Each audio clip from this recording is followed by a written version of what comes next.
અધિકારી એમસીના લાંચિયા એટીડીઓ હર્ષદ ભોજકની વધુ બેનામી સંપત્તિનો ખુલાસો થયો છે।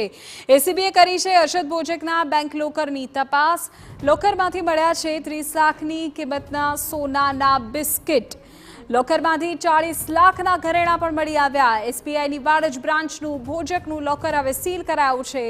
70 લાખનું સોનું જપ્ત કરી વધુ તપાસ હાથ ધરાઈ। तो आपने जानकारी आपी रहा है एमसीना लांचिया एटीडीओ हर्षद भोजकनी વધુ બેનામી સંપત્તિના ખુલાસા અંગે આપને વિગતો આપી દે। બેંક લોકરની પણ થઈ છે તપાસ કે જ્યાં એસીબી દ્વારા તપાસ કરવામાં આવી તો 30 લાખની કિંમતના સોનાના બિસ્કિટ મળી આવ્યા। 40 લાખના તો ઘરેણા મળી આવ્યા।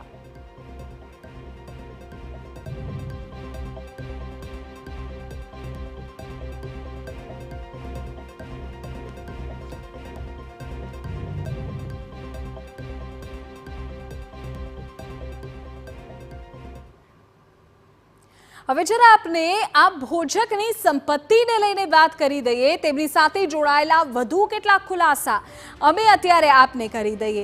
જો જે પ્રકારની વિગતો મળી રહી છે અત્યાર સુધીમાં કુલ 1.67 કરોડનો મુદ્દામાલ પકડાયો છે।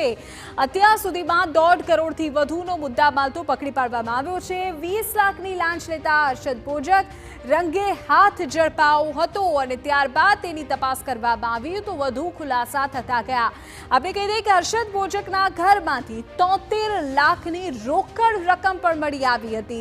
જ્યારે હર્ષદ ભોજકના ઘરમાં તપાસ કરવામાં આવી તો ત્યાંથી રોકડ રકમ મળી આવી। ઘરમાંથી જ 4 લાખની કિંમતના સોનાના બિસ્કિટ પણ મળી આવ્યા હતા। એટલે કે અલગ અલગ જગ્યાઓએ જ્યારે તપાસ કરવામાં આવી તો અલગ અલગ વિગતો પણ હાથ લાગી। એસીબીએ ભોજકનું વાડજ બ્રાન્ચનું એસબીઆઈનું લોકર પણ તપાસ્યું અને એ લોકરમાંથી પણ સોનાના બિસ્કિટ સહિત ઘરેણાઓ પણ મળી આવ્યા હતા।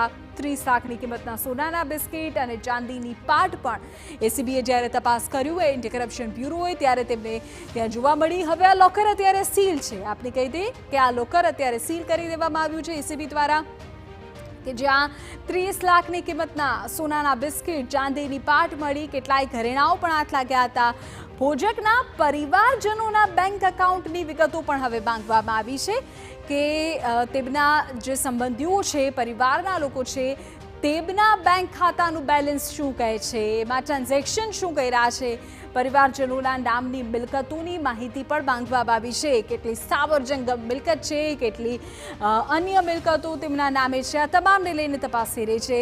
હર્ષદ ભોજક એ મૂળ રાધનપુરનો વતની છે। હવે આપની પૂરી જાણકારી તેમના સંબંધી અત્યારે આપી દઈએ કે જે હર્ષદ ભોજકનું નામ સામે આવ્યું છે તે મૂળ એ પાટણના રાધનપુરનો વતની છે। પણ એમસીના આ લાંચિયા અધિકારી છે એટીડીઓ હર્ષદ ભોજક રાધનપુરમાં મોટાપાયે જમીન અને મકાન પણ તેમણે વસાવી લીધા હોવાની બાતમી અત્યારે છે અને એ દિશામાં અત્યારે તપાસ અલગ અલગ એજન્સીઝ કરી રહી છે। મિલકતોની તપાસ માટે એસીબીની એક ટીમ કે જે અત્યારે રાધનપુર પણ રવાના થઈ ગઈ છે અને રાધનપુરમાં આ હર્ષદ ભોજક અને તેમના પરિવારના નામે કેટલી સંપત્તિઓ બોલે છે તેને લઈને અત્યારે તપાસ કરવામાં આવી રહી છે।